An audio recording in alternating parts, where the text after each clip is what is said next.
নমস্কাৰ।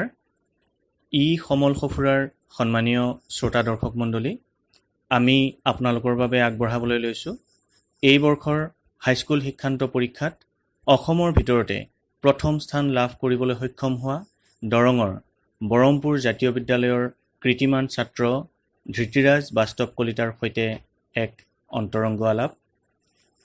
আমাৰ এই অন্তৰংগ আলাপৰ প্ৰাক মুহূৰ্তত আমি আপোনালোকক জনাবলৈ লৈছোঁ ইতিপূৰ্বে ধৃতিৰাজ বাস্তৱ কলিতাই অৰ্জন কৰা শৈক্ষিক কৃতিত্বৰ বিষয়ে। জাতীয় বিদ্যালয় জিলা পৰিষদ দৰং ওদালগুৰিৰ 2013 বৰ্ষৰ প্ৰাথমিক বৃত্তি পৰীক্ষাত ধৃতিৰাজ বাস্তৱ কলিতাই বিজ্ঞান বিষয়ত সৰ্বোচ্চ নম্বৰেৰে প্ৰথম স্থান আৰু 2016 বৰ্ষৰ মজলীয়া বৃত্তি পৰীক্ষাত অসমীয়া, ইংৰাজী, গণিত, বিজ্ঞান, সমাজ বিজ্ঞান বিষয়ত সৰ্বোচ্চ নম্বৰেৰে প্ৰথম স্থান লাভ কৰিবলৈ সক্ষম হৈছিল। ইয়াৰ উপৰিও 2016-17 শৈক্ষিক বৰ্ষত জিজ্ঞাস প্ৰতিভা সন্ধানী পৰীক্ষাত অসমৰ ভিতৰত ষষ্ঠ স্থান পাবলৈ সক্ষম হৈছিল।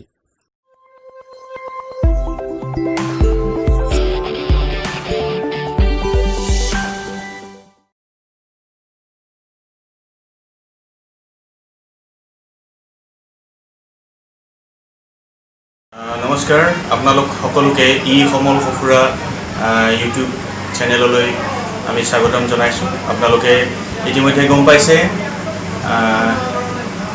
যোৱা 6 জুন তাৰিখে ঘোষিত হাইস্কুল শিক্ষান্ত পৰীক্ষাত অসমৰ ভিতৰতে প্ৰথম স্থান দখল কৰি দৰং জিলালৈ সুনাম কঢ়িয়াই আনিছে দৰং জিলাৰ বাণীকুছি গাঁৱৰ নিবাসী শ্ৰী নৱ কুমাৰ কলিতাৰ সুযোগ্য পুত্ৰ বৰমপুৰ জাতীয় বিদ্যালয়ৰ ছাত্ৰ শ্ৰী ধৃতিৰাজ বাস্তৱ কলিতাই। আমি আজি সমল সফুৰাৰ তৰফৰ পৰা এয়া ধৃতিৰাজ বাস্তৱ কলিতাৰ গৃহত উপস্থিত আছোঁ। আপোনালোকে গম পায় সমল সফুৰাত ইতিমধ্যে কেইবাগৰাকীও জ্ঞান বিদগ্ধ শিক্ষাগুৰুৰ জৰিয়তে আমাৰ এই মহামাৰীৰ কোভিড কৰোনা মহামাৰীৰ পৰিপ্ৰেক্ষিতত বিদ্যালয়সমূহ শৈক্ষিক প্ৰতিষ্ঠানসমূহ বন্ধ হৈ থকাৰ পৰিপ্ৰেক্ষিতত আমাৰ এই সমল সফুৰাৰ জৰিয়তে আমাৰ পাঠদান আৰু শৈক্ষিক আৰু তাৰ লগতে শিক্ষাৰ গুণগত মানদণ্ড উন্নত কৰিবৰ কাৰণে আমি প্ৰচেষ্টা চলাই আহিছোঁ। আমি সমল সফুৰাৰ তৰফৰ পৰা ধৃতিৰাজ তোমাক অভিনন্দন জনাইছোঁ। আমি তোমাৰ ভৱিষ্যত জীৱনৰ শুভকামনা জনাইছোঁ আৰু লগতে আমি খুব কম কথাত তোমাৰ পৰা জানিব বিচাৰিম ধৃতিৰাজ। আমি দেখা পাওঁ আমাৰ যিটো মেট্ৰিক পৰীক্ষা বা দশম শ্ৰেণীৰ যিটো আমাৰ শিক্ষান্ত পৰীক্ষা, হাইস্কুল শিক্ষান্ত পৰীক্ষা বুলি কোৱা হয়, এই পৰীক্ষাটোত প্ৰায় 70% ছাত্ৰ ছাত্ৰীৰ ফলাফল ঠিক লেখত ল'বলগীয়া নহয়। কাৰোবাৰ হয়তো কোনোবাটো বিষয়ত খুবেই বেয়া ফলাফল হয়, খুব কম নম্বৰ পায় আৰু কোনোবাই হয়তো বেছি বিষয়তে কম নম্বৰ পায়। তাৰ ফলশ্ৰুতিত কিছুমান ছাত্ৰ ছাত্ৰী অনুত্তীৰ্ণ হৈ থাকে আৰু কিছুমান ছাত্ৰ ছাত্ৰী উত্তীৰ্ণ হ'লেও তৃতীয় বিভাগ বা দ্বিতীয় বিভাগতে উত্তীৰ্ণ হয়। আমি প্ৰথম বিভাগত বা প্ৰথম 10টা 20টা স্থান পোৱা ছাত্ৰ ছাত্ৰীখিনিক বাদ কৰি এই যিখিনি মজলীয়া বা একেবাৰে নিম্ন যিখিনি শৈক্ষিক অৰ্হতাৰ ছাত্ৰ ছাত্ৰী, এই ছাত্ৰ ছাত্ৰীখিনি এই শিক্ষাৰ্থীখিনিয়ে তেওঁলোকৰ শৈক্ষিক গুণ বা সেই শৈক্ষিক যিটো গুণগত মূল্যায়ন এইটো উন্নত কৰিবৰ কাৰণে তোমাৰ দৃষ্টিৰে তুমি কি তেওঁলোকক পৰামৰ্শ আগবঢ়াবা?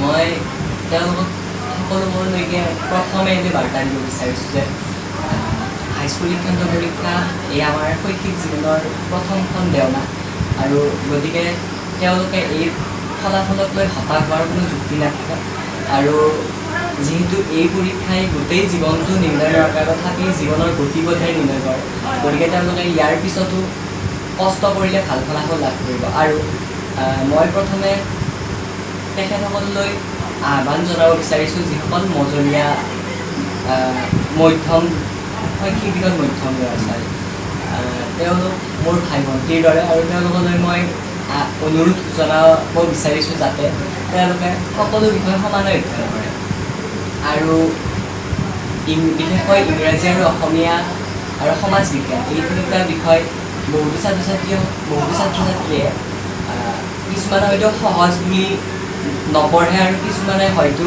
অলপ অৱহেলা কৰা দেখা যায়। গতিকে অসমীয়া বিষয়টো অৱহেলা কৰিবলগীয়া কোনো বিষয় নহয় বুলি মই ভাবোঁ। আৰু অসমীয়া আৰু বিশেষকৈ ইংৰাজী যিহেতু লিটাৰেচাৰ ছাবজেক্ট, গতিকে এই ছাবজেক্টকেইটাত অ'ন মেকিং অৰ্থাৎ নিজৰ সৃজনীশীলতা বৃদ্ধিৰ ক্ষেত্ৰত পদক্ষেপ লোৱা উচিত আৰু ইয়াৰ সঠিক মাধ্যম মই লিখন পদ্ধতি বুলি ভাবোঁ। লিখন পদ্ধতি, ধন্যবাদ। আমি তাৰ লগতে আৰু অকণমান কথা জানিম।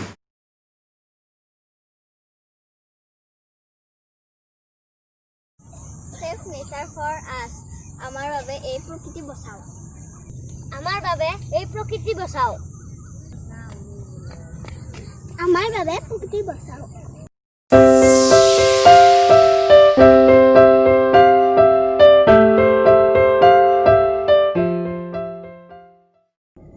নমস্কাৰ।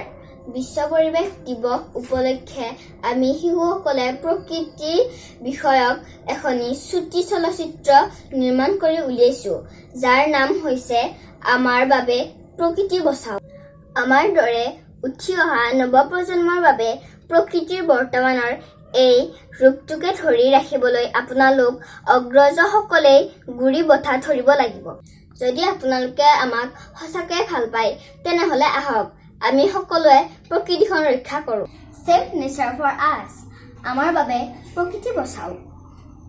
A nature-based short feature film which will be available on e-resource hub shortly. So stay tuned with e-Homol Hofra. Thank you.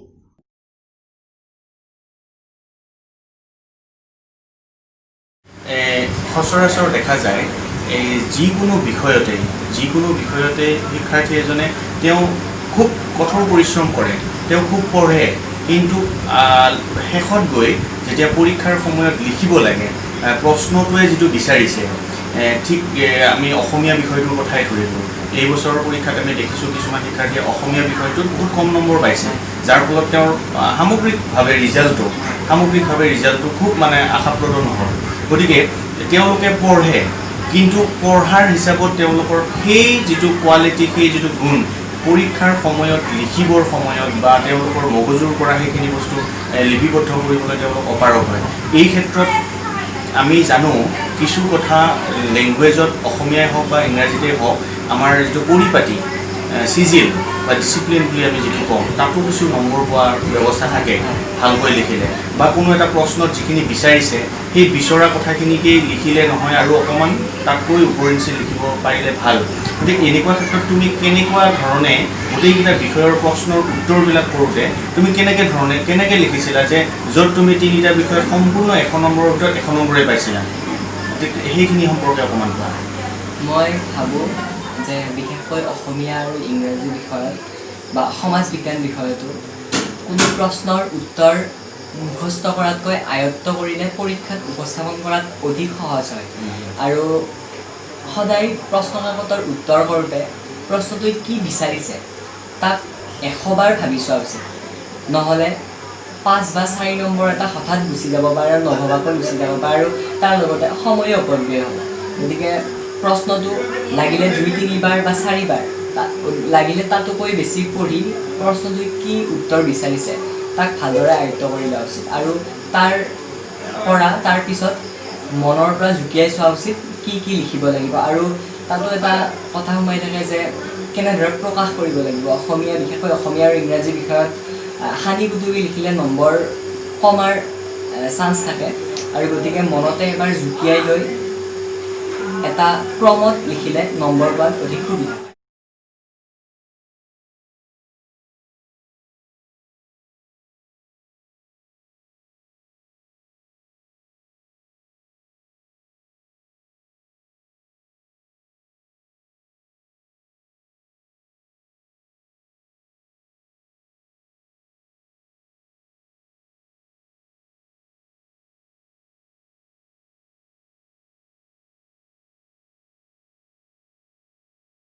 আজিৰ যুগটো আগৰ যুগতকৈ বেলেগ হৈ আহিলে। এতিয়া ডিজিটেলৰ যুগ, ডিজিটেল মাধ্যমেৰে আমি সকলো মানুহক গোটেই পৃথিৱীৰ বিষয়ে জ্ঞান দিয়াটোৱেই আমাৰ আজি লক্ষ্য হৈ গৈ আছে আৰু হ'বও লাগে। আজি আমি যি এটি কথা আলোচনা কৰিবলৈ গৈছোঁ, অকণমান ব্যতিক্ৰমী এটি কথা। আমাৰ অলপতে মেট্ৰিক পৰীক্ষাৰ HSLC পৰীক্ষাৰ ৰিজাল্ট ওলালে আৰু এই ৰিজাল্টত আমি টিভি পেপাৰে পত্ৰয়ে দেখিলোঁ যিকেইজন প্ৰথম স্থান অধিকাৰ কৰিছে বা সফলতাৰ শিখৰত আৰোহণ কৰিব পাৰিছে তেওঁলোকৰ ফটো, তেওঁলোকৰ নাম বা তেওঁলোকৰ বিষয়ে বিভিন্ন ধৰণে আলোচিত হৈ আহিছে।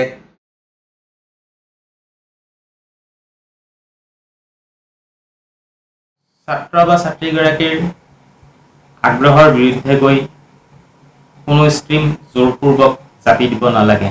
সাধাৰণতে অধিকাংশ অভিভাৱিকাই নিজৰ ইচ্ছা পূৰণৰ কাৰণে, আকাংক্ষা পূৰণৰ কাৰণে বলপূৰ্বক ষ্ট্ৰীম জাপি দিয়া দেখা যায় নিজৰ ল'ৰা ছোৱালীৰ ওপৰত। ফলস্বৰূপে গৈ ভৱিষ্যতে ল'ৰা ছোৱালীবোৰে সফল হোৱাত বহু বাধাগ্ৰস্ত হয়। অকল ইণ্টাৰেষ্ট বা আগ্ৰহে যথেষ্ট নহয়। কোনোবা এটা বিশেষ পাঠ্যক্ৰম পঢ়িবৰ কাৰণে সেই পাঠ্যক্ৰমৰ বাবে প্ৰয়োজনীয় কিছু অৰ্হতা বা এবিলিটি প্ৰয়োজন, সেইখিনি যদি ছাত্ৰ বা ছাত্ৰীগৰাকীৰ যদি আছে তেতিয়াহ'লে নিশ্চয় সেই বিশেষ ষ্ট্ৰীমটোত নামভৰ্তি কৰাই দিয়াৰ ব্যৱস্থাটো কৰিব পাৰি। আমি সাধাৰণতে দেখা এটা কথা হৈছে যে যদি মেট্ৰিকত ষ্টাৰ পায় বা মেথমেটিক্সতে লেটাৰ পালে বা ফাৰ্ষ্ট ডিভিজন পালে তেতিয়া আমাৰ অধিকাংশই বিজ্ঞান শাখাত নামভৰ্তি কৰাৰ পচন্দ কৰে। কিন্তু সেইটোৱে যথেষ্ট নহয়, বাকীখিনিও চাব লাগিব। বিজ্ঞান শাখাত নামভৰ্তি কৰিবৰ কাৰণে সামগ্ৰিক যিটো পাৰদৰ্শিতা, সামগ্ৰিক যিটো এবিলিটি, সেই এবিলিটিটো আছে নে নাই ছাত্ৰগৰাকীৰ বা ছাত্ৰীগৰাকীৰ সেইটো লক্ষ্য কৰি ল'ব লাগিব। ফাৰ্ষ্ট ডিভিজন পালে বিজ্ঞান শাখাত নামভৰ্তি কৰিব বা এডভান্স মেথমেটিক্স নাথাকিলেই যে বিজ্ঞান শাখাত নামভৰ্তি কৰিব নোৱাৰিব তেনেকুৱা ধৰণৰ কোনো কথাও আহি নপৰে। দ্বিতীয় কথাটো হৈছে ইনষ্টিটিউচন চিলেকশ্যন, মানে শিক্ষানুষ্ঠান নিৰ্বাচন। শিক্ষানুষ্ঠান নিৰ্বাচনৰ ক্ষেত্ৰত কিন্তু যথেষ্ট মন দিব লাগে। আজিকালি দেখা যায় কিছু শিক্ষানুষ্ঠানে ঘৰে ঘৰে গৈ, ছাত্ৰ ছাত্ৰীৰ ঘৰে ঘৰে গৈ তেওঁলোকক কিছুমান প্ৰলোভন দিয়া দেখা যায়। মাচুল ৰেহাই দিব, মাচুল আধা দিলেই হ'ব, বা ঘৰুৱা যত্ন ল'ব, ইণ্ডিভিজুৱেল এটেনশ্যন দিব, তেনেকুৱা প্ৰলোভনবোৰ ভালদৰে বিচাৰ কৰি চাব লাগে আচলতে সঁচা হয় নে নহয়, বা কি কিবা লাভ হ'ব নে নহয়, বা কি যি শাখাত নামভৰ্তি কৰিব সেই শাখাৰ বাবে উপযুক্ত তাতে শিক্ষক বা উপযুক্ত তাতে পৰিৱেশ আছে নে নাই, বা সা সুবিধাখিনি আছে নে নাই, সেইটো আচলতে লক্ষ্য কৰিব লাগে।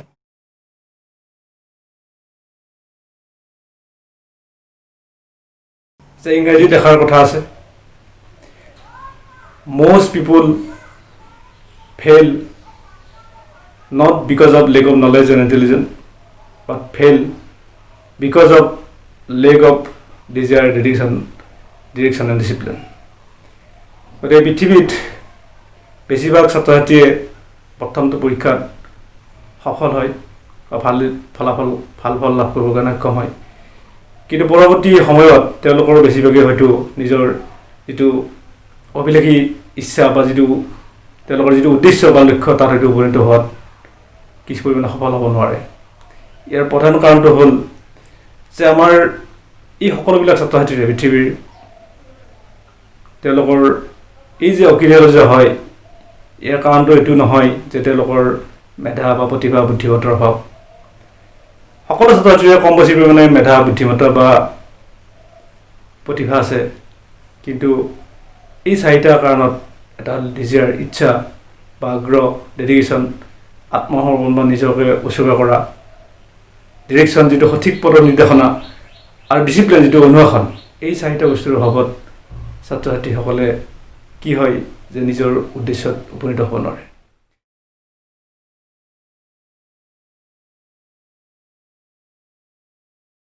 মই এইমাত্ৰ কোৱাৰ দৰে বিভিন্ন কেৰিয়াৰ ডিচিপ্লিন আমাৰ আছে বুলি কৈছিলোঁ, যেনে এনিমেশ্যন ইণ্ডাষ্ট্ৰি এটা আছে, ছায়েন্স ষ্ট্ৰীমটো গোটেইখিনি আছে, ইঞ্জিনিয়াৰিং ষ্ট্ৰীম আছে, মেডিকেল আছে, computers and information technology department আছে, মেনেজমেণ্ট ডিপাৰ্টমেণ্টটো বহুত আগবাঢ়ি গৈছে এতিয়া, মাছ কমিউনিকেশ্যন এণ্ড জাৰ্নেলিজিম যিটো কয়, লটোতো সকলোৱে জানো আমি, আৰ্ম ফ'ৰ্চ আপোনাৰ স্থলসেনা, বায়ুসেনা, এনেকুৱা ধৰণৰ হিউমেনিটিজ ডিপাৰ্টমেণ্ট আছে, কমাৰ্চ ডিপাৰ্টমেণ্ট, আজিকালি প্ৰধানমন্ত্ৰী কৌশল কেন্দ্ৰবিলাকৰ জৰিয়তে ভকেশ্যনেল কোৰ্চত খুব গুৰুত্ব দিছে বৰ্তমান প্ৰধানমন্ত্ৰীয়ে, পাৰফৰ্মিং আৰ্টছ ডিপাৰ্টমেণ্ট, ডিজাইনিং আছে, প্ৰফেশ্যনেল কোৰ্চবিলাক আছেই, এগ্ৰিকালচাৰ ডিপাৰ্টমেণ্টত বিভিন্ন কাম কাজ চলি আছে।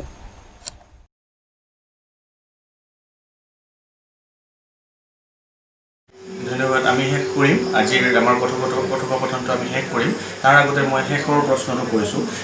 সচৰাচৰ আমি জানো 10 বছৰৰ বা 5 বছৰৰ যিটো ইয়াৰ আগৰ কুৱেশ্যন পেপাৰ বা প্ৰশ্ন কাকত, ইয়াৰ আগত যিমানকেইটা পৰীক্ষা হৈ গৈছে, এই প্ৰশ্ন কাকত ছল্ভ আৰু আনছল্ভ পেপাৰবিলাক, সেই প্ৰশ্ন কাকতৰ প্ৰশ্ন যদি ছাত্ৰ ছাত্ৰীয়ে অধ্যয়ন কৰে বা তাক যদি ফ'ল' কৰি তাক অনুসৰণ কৰি পঢ়ে, তেতিয়া কোনো এটি বিষয়ৰে আমি যিটো কমন কুৱেশ্যন অহা বুলি কওঁ, কোনো এটা বিষয়ৰে প্ৰশ্ন কাকতত ছাত্ৰ ছাত্ৰীয়ে অসুবিধা নাপায়। যে তুমি পঢ়াৰ সময়ত তেনেকুৱা ধৰণৰ 10 বছৰৰ বা 5 বছৰৰ তুমি প্ৰশ্ন কাকত অনুসৰণ কৰিছিলা নেকি? মই অনুসৰণ কৰিছিলোঁ, কিন্তু মই মোৰ অভিজ্ঞতাৰ পৰা কৈছোঁ যে এই প্ৰশ্ন কাকতসমূহে কোনো ধৰণৰ কমন প্ৰশ্নৰ ক্ষেত্ৰত ছাত্ৰ ছাত্ৰীসকলক সহায় কৰিব নোৱাৰে। ইয়াৰ এটাই সুবিধা আছে যে এই প্ৰশ্নসমূহ অধ্যয়ন কৰাৰ পাছত বা পঢ়ি চোৱাৰ পাছত পাঠটোৰ পৰা কেনেধৰণৰ প্ৰশ্ন আহিব পাৰে তাক এটা ধাৰণা কৰিব পাৰে। কিন্তু কোনো কাৰণতে ছাত্ৰ ছাত্ৰীয়ে কেৱল সেই প্ৰশ্নসমূহ অধ্যয়ন কৰি বা তাৰ উত্তৰসমূহ আনৰ সহায়ত সমাধা কৰি মুখস্থ কৰি যোৱাটো মই অনুচিত বুলি ভাবোঁ। আৰু প্ৰত্যেকটো প্ৰশ্নৰ মাজতেই এটা ধাৰণা সোমাই থাকে, আৰু গতিকে সেই ধাৰণাটো আয়ত্ত কৰি লৈ পাঠটোত কি আছে তাক ভালদৰে বুজি লৈ আৰু পাঠটোৰ সাৰাংশ আয়ত্ত কৰিব লাগে, আৰু তাৰ ফলত যিকোনো প্ৰশ্ন আহিলেই সমাধান কৰিব পৰা যায়। খুব ধুনীয়া ধৃতিৰাজ। আমি পুনৰবাৰ ধৃতিৰাজক ধন্যবাদ জনাইছোঁ। আচলতে এইকেইদিন খুব ব্যস্ত ধৃতিৰাজ, বহুত মানুহ আহিছে ধৃতিৰাজক লগ পাবৰ কাৰণে। আমি তাৰ মাজতো আমাক সমল সফুৰাক ইমানখিনি সময় দিয়াৰ কাৰণে ধৃতিৰাজ আৰু ধৃতিৰাজৰ পৰিয়ালবৰ্গলৈ আমি ধন্যবাদ জ্ঞাপন কৰিছোঁ। আৰু মই সমল সফুৰাৰ তৰফৰ পৰা আমাৰ যিমানখিনি ভিউৱাৰ্ছ আছে, আমাৰ সমল সফুৰাৰ দ্বাৰা উপকৃত হোৱা যিমানখিনি শিক্ষাৰ্থী আৰু আমাৰ সন্মানীয় শিক্ষাগুৰু আছে, সকলোকে মই পুনৰবাৰ প্ৰণাম জনাইছোঁ। যদি ধৃতিৰাজৰ আজি ইমান খুব চমুকৈ কোৱা কথাখিনিৰ পৰা আপোনালোক উপকৃত হ'ব পাৰে, সেয়া আমাৰ কাৰণে সমল সফুৰাৰ কাৰণে এক সফল কাম বিষয়। ধন্যবাদ, পুনৰবাৰ নমস্কাৰ জনাইছোঁ।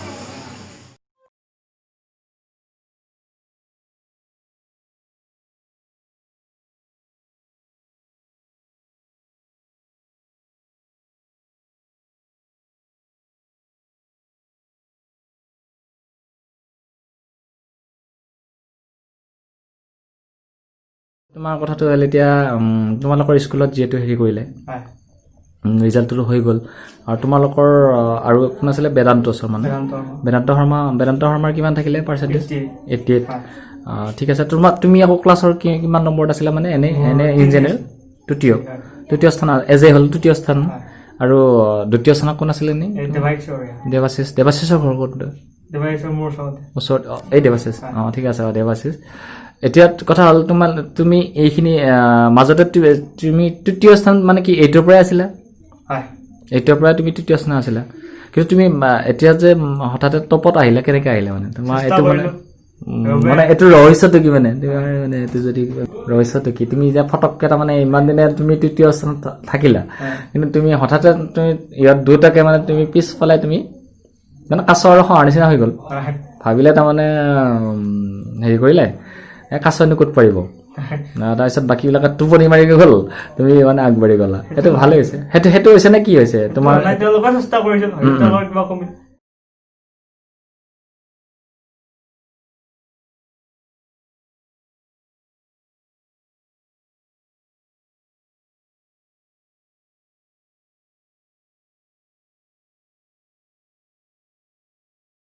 na na na na na na na na na na na na na na na নাজানে নাজানে দিয়া মোক দিয়া আকাশৰ দৰে দিয়া সুবিশালে তিমন মিলি যায় যাৰে পাৰাপাৰহীন সুৰীল সাগৰখন সামৰিম বেলি জোন আঁকোৱালি ল'ম অলেখ তৰাৰ মেলা দিয়া মোক দিয়া আকাশৰ দৰে দিয়া সুবিশালে তিমন মিলি যায় যাৰে পাৰাপাৰে সুৰীল সাগৰখন সামৰিম বেলি জোন আঁকোৱালি ল'ম অলেখ তৰাৰ মেলা দিয়া মোক দিয়া আকাশৰ দৰে দিয়া মেঘৰ বিষাদ বিজুলীৰ যত খেলা পুৱা গধূলিৰ ৰং মেঘৰ বিষাদ বিজুলীৰ যত খেলা পুৱা গধূলিৰ ৰং দিয়া মোক দিয়া সুবিশালে তিমন আঁকোৱালি ল'ম অৰণ্যৰ ভয় দিয়া মোক দিয়া সুবিশালে তিমন আঁকোৱালি ল'ম অৰণ্যৰ ভয় দিয়া মোক দিয়া আকাশৰ দৰে দিয়া সুবিশালে তিমন মিলি যায় যাৰে পাৰাপাৰে সুনীল সাগৰখন সামৰিম বেলি জোন আঁকোৱালি ল'ম অলেখ তৰাৰ মেলা দিয়া মোক দিয়া আকাশৰ দৰে দিয়া